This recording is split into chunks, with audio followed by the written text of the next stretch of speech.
Welcome to Medieval Titans crowdfunding campaign. The presentation is built in video edition mode, opposed to the records video mode where you have an arrow. In this case you don't have an arrow, but you have the advantage of the pictures and the text have a higher resolution. So we have the drawback of the arrow, but you can follow better. The presentation is made by steps, explaining parts individually, so the presentation will take longer. Any difficulty in understanding something, you can read the design document that have a deeper level of detail. The detail there is much more higher of what I can explain in here. But you have the drawback that you have to read more massive explanation. To participate in Medieval Titans, you can follow on the Indie debate development for news and updates.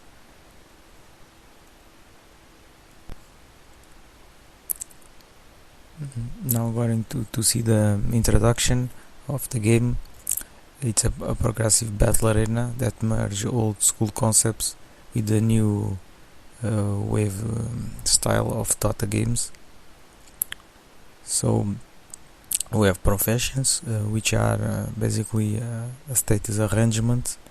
You have the damage rolls based on old schools. For example, you can see in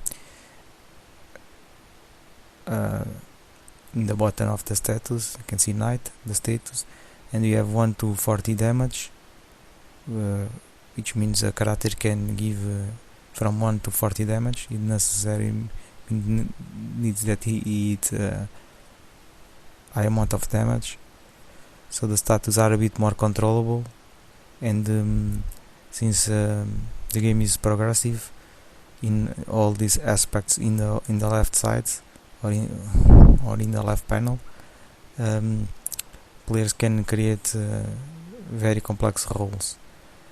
The mana regen is based on refresh potions. It doesn't have a high refresh rate as some games have, to create the DPS or the damage output.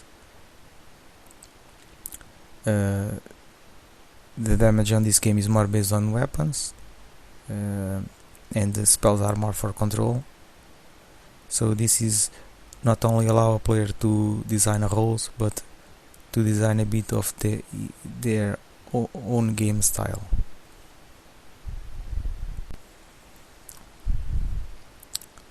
Now you are going to see the loading screen, which basically explains that the game is divided into aspects.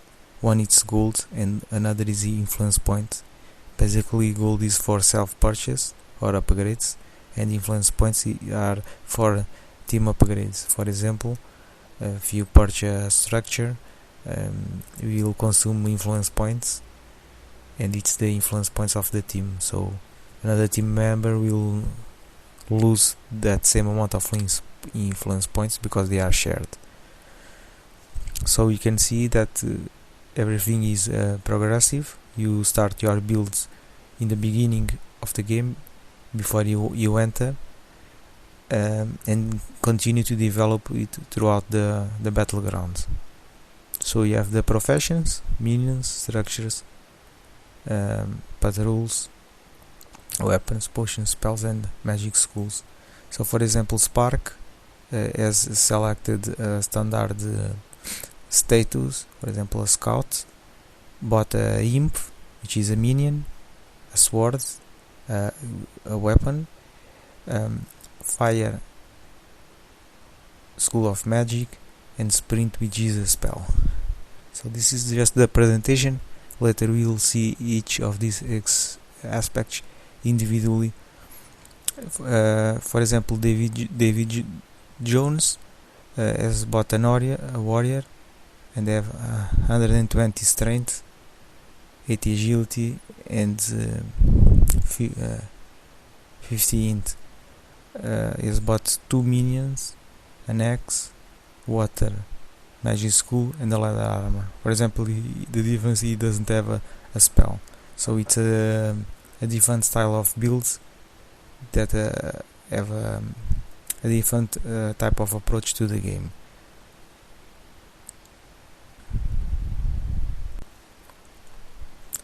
Now you're going to see schools of magic. Basically, each school of magic is composed of 4 spells. The first one is the weaker one, then it scales in terms of strength and mana consumption. For example, exaltation will be the stronger spell in the fire school of magic. Spells attempt to counter one another. For example, some schools are specifically designed to counter others, and others are for team fights, others are for detection, and others are for example, stealth. So first you unlock the school of magic, then you can assess the spells inside the schools. Although schools look a bit repetitive, because for example, fire school is only based on speed, water school is only based on slow. This allows to create roles and then to create builds. You don't need to buy all the 4 spells. You unlock the school, then you can buy, for example, exaltation or in fire, and you, for example, unlock water and buy only cold wave. So this way you can mix and choose what is necessary to create a build. Since the spells are not open, you can't buy all the spells directly. They don't mix, so it creates a steady development ground. Now we are going to see schools of magic by example or by team. You have the list of schools of magic. You can see each school is based off one team. Fire is speed, self-mobility, water slow, earth resistance, air direct damage, and so on. Each school is based on 4 spells dedicated to a team. In the right side you can see 2000 gold build and a 5000 gold build. 2000 gold builds only have fire and earth. It's a build for the beginning of the game. It's a very limited build because it only have 2 types of spells, although it have 5. And the more cost builds, it's more diverse.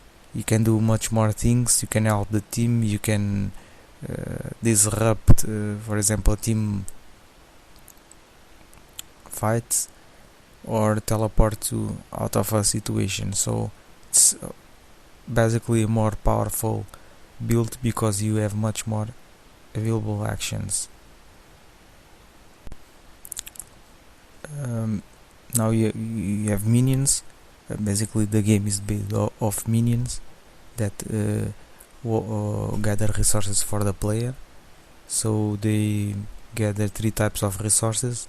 When they have these 3 resources in the same amount, they go to the base, to a forge, and create golds.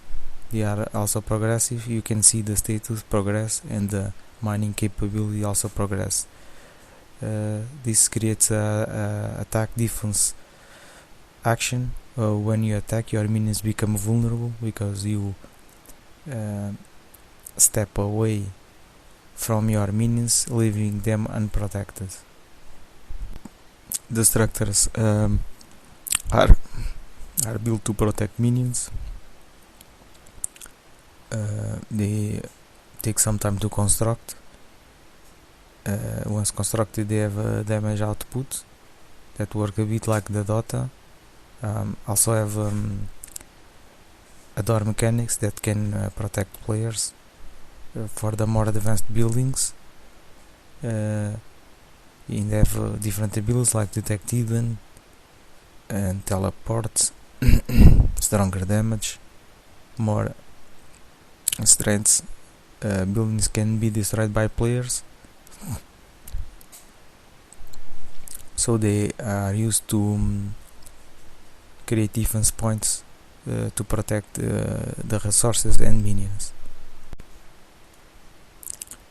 Patrols in other games like DOTA are called minions. Here they are patrols. They are bought with the influence points. They have these different abilities. For example, the ogre, it's a ram, it's more directed to hit buildings, or it's a unit that once purchased can have an impact on building destruction. You have the cavalry that increase speeds, create a more mobile patrol. You have catapults, which is a more fire capable unit, but it's weaker. Usually it's designed for a team that is winning, so you upgrade your patrol and to deserve several functions. Patrols, if they are near your base, they will defend your structures. If they are near opponent buildings, they will attack opponent buildings. They control the attack defense flow. So if an opponent team can hide, let the patrol pass and then create the attack. In here it have a larger amount of time to spawn. Weapons serve a different purpose. For example, the pickaxe increase mining time. Players can also mine resources, not only minions. For example, mace is more for defense. If they have armor, you have the bow for range damage. You have the hammer to destroy buildings. You have a saw to increase construction time. You have a sword for standard damage output. You have a very high minimum damage. You have an axe with a very high maximum damage. The maximum damage is considered the critical. The critical is don't go beyond the maximum damage. But for example, if you increase the max damage with some spells and you create a critical with a spell, for example, there are spells that design specific for critical hit. You can give a 40 or 50 critical hits, which is basically half of the damage of the player. So sword weapons have very specific roles in the game. And now we're going to see basically enchantments, levels and professions. Professions there aren't much to talk about. We already saw that in the loading screen. Basically each of the profession is a status configuration. We have 5 levels that are built just to tweak the status of the players. In the final level we have a bit of extra bonus, and we have enchantments that don't give strength, agility or int. They give instead the direct status, so they act as a amplifier, not a bonus damage. They serve just to close some gaps or minimize some updates or status needs that the build may have. Now you're going to see potions. For example, potions give the direct status since they are purchased with money. For example, strength give 50 strength, so they are stronger than enchantments, but they only take a certain amount of time, as enchantments take throughout the game. You have several gaps closers or stuff that weapons and spells can't handle. For example, they have a direct explosion, like a potion, a remove condition or a spell, and they have the restorations, which, for example, mana restoration, which can use to combo, as the game have a high refresh mana rate. Actions. The game has based actions types. For example, it have a trap that is used to run from battles. It's a safe mechanism against, for example, hides that come also with the game, and stealth, ganging game styles. So it's a way to minimize them, but we also have a dismount trap and detect hidden to detect traps and hidden characters. We also have a recalled, a rest to restore some amount of status, but it's only used of combat. Now you're going to see the base. The base is mobile and is our armored wagon that you move around. It's have around 4 to 8 archers. Can be moved through the map to establish early push, map control, or attempt to unbalance the opponent. If the opponent doesn't construct a structure, it can be vulnerable to the wagon push, but since the wagon is also the base, if the players don't have careful, it can take a lot of damage. Since it's in a corner of the map is a very high defensive point. If you move it around, it can become vulnerable.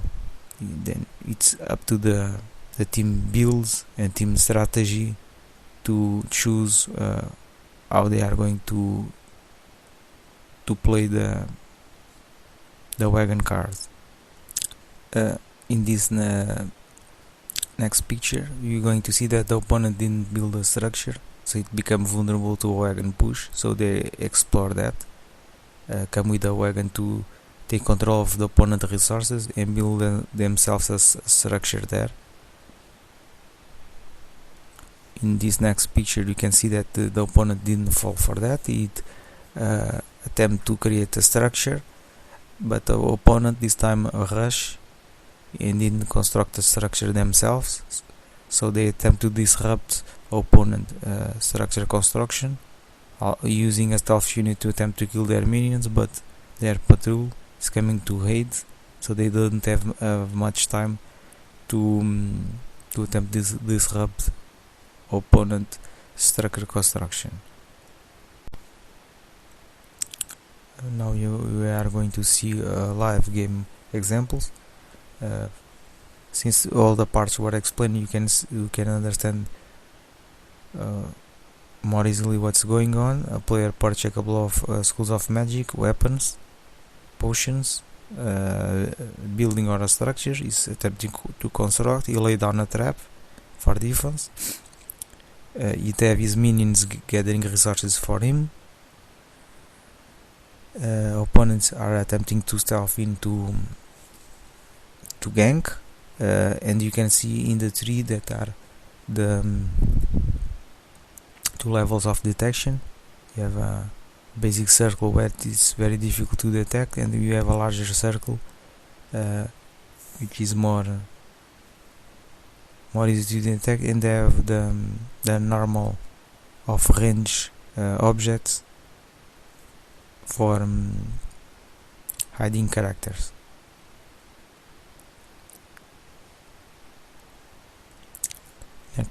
Next picture, we can see player farming.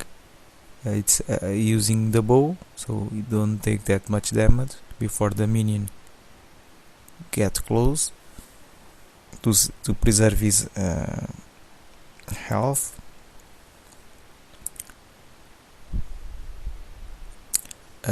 These monsters also give experience points, so the player can raise his levels, but since the levels are not very important in this game, they have a minimum impact on the game. It's used more to catch up than to be a major advantage in the game. In this next picture, you can see the map travel mechanics. It's this blue effect here represent the dimension gates, opposing team transporting throughout the map and ganking the player. The player, since it have a trap, and call the minion. For example, this red creature he represent a minion. Minion is also a shield player, so he can hold a bit more of damage before he dies. But it will be up for the opponent's team to attempt to control him. It's based on the spells, how they can manage to kill our opponents. In this next picture we can see a team push. You can see that these spells are a bit different in the picture. They are area spells. For example, this feels on the ground give armor and damage protection, dodge and magic resist. You can see the opponent casting a firewall on the grounds, a meteor shower, the attacking team or the team doing the push casting a defensive wall for the others don't have a range, and you see opponent moving around the wall and using an aura effect to hit them inside the fields. In this next picture we are going to see the detection. Basically it's have a standard detection mechanics. You can see two beacons on the ground. It also have a map of revelation, and they introduced the spirit mechanics, which is a spell that the caster cast and a walking spirit move around the map to see what the opponent is doing. The game have a strong hide and stealth you can say mechanics, but it also have a very strong detection mechanics.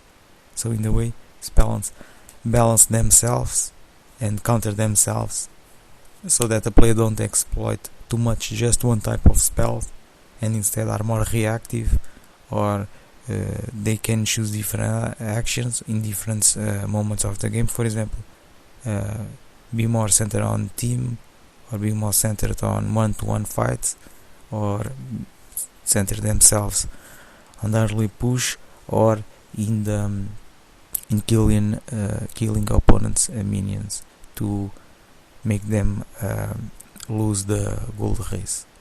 So this concludes my presentation on the Medieval crowdfunding campaign. Hope you like the game style. It's based on old school concepts and mix them with the new DOTA wave concepts. Sorry for the English, I'm not a very well English spoken person, but hopefully you can understand. You can always read the design document or make some questions if you don't understand something. Donations will be great help to develop the game. It have a unique mechanics, and for old school players I think they will like this new approach of constructing and developing battlegrounds.